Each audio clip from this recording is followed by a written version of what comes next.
আসসালামু আলাইকুম।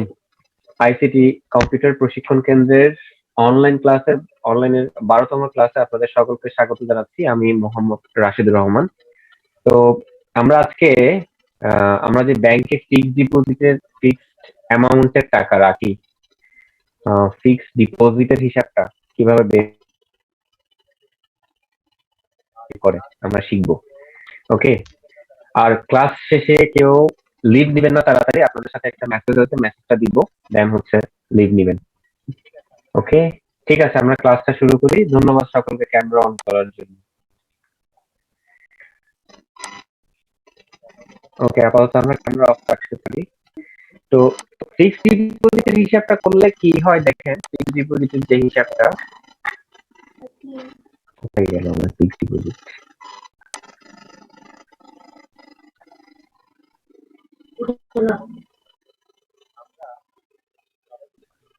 আমরা সবাই কি স্ক্রিন দেখতে পাচ্ছেন? আমার এখানে তো ফিক্সড ডিপোজিট ওপেন করে ফেলছি, কিন্তু এখন ওপেন হয়নি। এই যে এখন ওপেন হয়েছে। তো আমি এটার ক্লাসটার যে কোয়েশ্চেনটা বা স্ক্রিনশটটা আমি অলরেডি গ্রুপে দিয়ে দিয়েছি, আপনারা পেয়ে যাবেন। সো খুব সহজ, ফিক্সড ডিপোজিটের হিসাবটা বের করা সহজ। আমরা ওই যে ছেলে মেয়ের জন্য রাখি না ব্যাংকে টাকা, অনেকে রাখে না। আচ্ছা, ইয়ার 10টা দিই, এখানে 10 করে দিই, আর এটা 12 করে দিই। ইয়ার 10, আর এখানে হচ্ছে, এখানে হবে নো, এখানে হচ্ছে 7% হবে, এটাও হবে 7%, এটা হবে, আপনারা পার্সেন্টেজ গুলো আপনাদের মতো করে সাজিয়ে নিন, কোনো সমস্যা নেই। 10%, এটা হচ্ছে 11% করে দিন। ওকে, ঠিক আছে। তো ফিক্সড ডিপোজিটের যে অঙ্কটা ইজি কেন বললাম, কারণ হচ্ছে এখানে অ্যাকাউন্ট নাম্বার দেয়া থাকবে, দেয়া থাকে কত টাকা ডিপোজিট রেখেছে, অ্যাকাউন্ট নাম্বার অনুসারে তাদের কি বলে, এখানে তাদের অ্যামাউন্ট গুলো দেয়া আছে।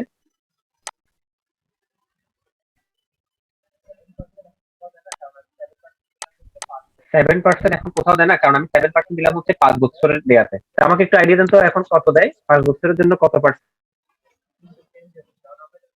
কারণ আমরা এটা চেঞ্জ করতে পারি, এটা আপনি প্রয়োজন এখানে 20% দেন, কারণ আপনার টাকা কাউকে দিতে হবে, চেক করলেই হলো 5%। তবে ফিক্সড ডিপোজিটের মধ্যে একটা বিষয় আছে যে যত বেশি সাল রাখা যায় টাকা, পার্সেন্টেজটা তত বেশি আসে, আমরা যতটুকু জানি। আমরা আমরা যতটুকু জানি, যত বেশি সাল, যত বেশি আপনি ডিপোজিটের ইয়ারটা যত বেশি রাখবে, তত বেশি ডিপোজিট আসে। তো এখানে আমরা একটা অঙ্কটা বুঝি, অ্যাকাউন্ট নাম্বার এবং অ্যাকাউন্ট নাম্বার যার যা টাকাটা রেখে দিচ্ছে। আচ্ছা, ফিক্সড ডিপোজিটকে আমরা কি আরো এক নামে চিনি, তাই না? এফডি, এফডিআর এরকম নামে। ওকে, তো কত পার্সেন্ট ইন্টারেস্ট, কত পার্সেন্ট লভ্যাংশ পাবে, তার হিসাবটাও এখানে দেওয়া আছে, এবং কে কয় বছরের জন্য রাখছে তার হিসাবটাও এখানে দেওয়া আছে। তা আমাদের ব্যালেন্স বের করাটা খুব সহজ হবে। ব্যালেন্স বের করাটা কি হবে জানেন? ডিপোজিটের সাথে ইন্টারেস্টটা গুণ হবে, এটার সাথে গুণ হবে, ইন্টারেস্টের সাথে গুণ হবে ইয়ারটা, এবং লাস্টে এই লভ্যাংশের হিসাবের সাথে এই ডিপোজিটটাকে যোগ করে দিলে হয়ে যায়। আমি একটু প্র্যাকটিক্যালি আপনাদেরকে করে দেখাই। প্রথমে লভ্যাংশটা বের করে দেখাই, এরপর লভ্যাংশের সাথে মানে সুদের আসলে মূলধনটাকে কিভাবে বের করতে হবে। Equal deposit, deposit into interest, percentage কত পার্সেন্ট লাভ পাচ্ছেন, ওই ঘরের হিসাবটা গুণ হবে ইনটু কত বছরের জন্য। তাহলে ডিপোজিট, ইন্টারেস্ট, ইয়ার একে অপরের সাথে কি হচ্ছে, গুণ হচ্ছে। গুণ করে এন্টার দিলাম, এটা হচ্ছে শুধু লাভের হিসাব। এখন আপনি যখন সুদে আসলে বের করবেন এই মূলধনটাকেও টোটাল কত টাকার অ্যামাউন্ট আছে সেটা বের করবেন, তখন কি করে জানেন? আমি এখানে কি করছি দেখেন, আবার এই আনসারের উপর ডাবল ক্লিক করলাম। যদিও অঙ্কটা একসাথে শেষ করা যেত, আমি ইচ্ছে করে আপনাদেরকে ভাগ করে করে দেখাচ্ছি। শুধু ছোট্ট একটা কাজ হবে এখানে, যোগ ডিপোজিট এন্টার, মানে পার্সেন্টেজের সাথে ডিপোজিটটা যোগ করে দিব। এই আমি আবার করে দেখাচ্ছি, রিপিট করে দেখাচ্ছি আবার। Equal deposit into interest into year. ডিপোজিটের সাথে ইন্টারেস্ট এবং ইয়ার এই তিনটা একে অপরের সাথে গুণ হবে এবং লাস্টে যোগ হবে।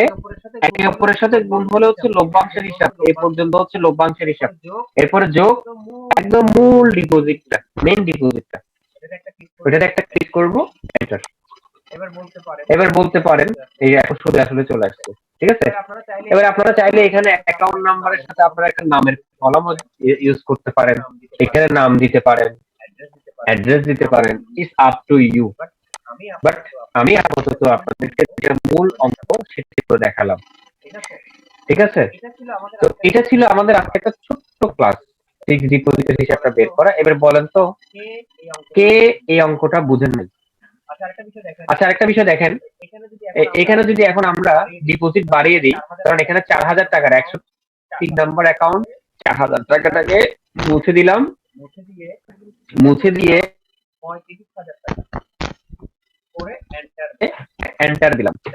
দেখেন সাথে সাথে 10% করে 4 বছরে 63,000 টাকা চলে আসছে। এখন সেই ভদ্রলোক বললো না আমি 8 বছরে টাকাটা তুলবো না, 35,000 টাকা ঠিক থাকবে, ধরেন 10% ঠিক আছে, কিন্তু 8 বছরটা করে দিলাম আমি 10 বছর। দেখেন আমি কেন দেখাচ্ছি, এখানে যখন একটা ফর্মুলা ক্রিয়েট হয়ে যায়, এরপরে আপনি ডিপোজিট চেঞ্জ করলেও টোটাল চেঞ্জ হবে, পার্সেন্টেজ চেঞ্জ করলেও টোটাল চেঞ্জ হবে, ইয়ার চেঞ্জ করলেও টোটাল চেঞ্জ হবে, ঠিক আছে। মূল কাজটা হচ্ছে এখানে। ওকে, এবারে বলুন তো এই অঙ্কটা কে কে বুঝেন নাই? এক্সেল এর ক্লাস হচ্ছে এই পর্যন্ত, ঠিক আছে।